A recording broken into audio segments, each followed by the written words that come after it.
Alamat laban sa mga bagong mukha ng Philippine basketball. Yan ang pambihirang larong nasaksihan ng fans itong weekend.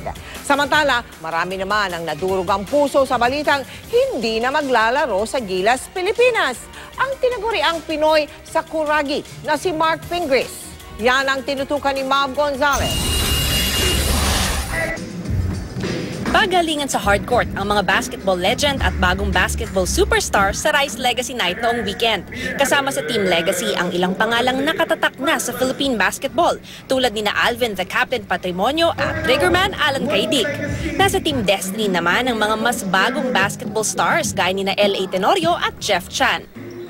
Nagpalitan din ng basket ang mag-amang Bong at 3D Ravenna, Alvin at Jeron Teng. Pinahanga naman ni Kobe Paras ang fans sa kanyang slam dunks. Pero syempre, di papahuli ang tatay niyang si Benji. Sa huli, nanaigang Team Destiny sa score na 121-109. Nagpaliksakan rin ang mga manlalaro sa 3-point shootout. Dinaig ni James Yap si The Triggerman. Dunk showdown naman sina Kobe Paras at 3D Ravenna. Si Kobe, tinalunan pa ang teammates niya. As of now, I'm not focusing on NBA. I'm focused on high school. So let's just focus on what I'm doing right now and what I have for college. Dumating din si Andre Paras para sumuporta sa tatay at kapatid.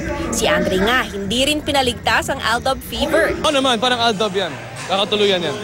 Pero sa gitna ng kasiyahan dulot ng Rice, hindi maitago ang panghihinayang ng ilang players sa pag-alis ni Mark Pingris sa Gilas, Pilipinas. Sa isang text message, nagpasalamat si Mark sa basketball fans at hiniling na suportahan na lang at ipagdasal ang Gilas team na lalaban sa FIBA Asia Championship.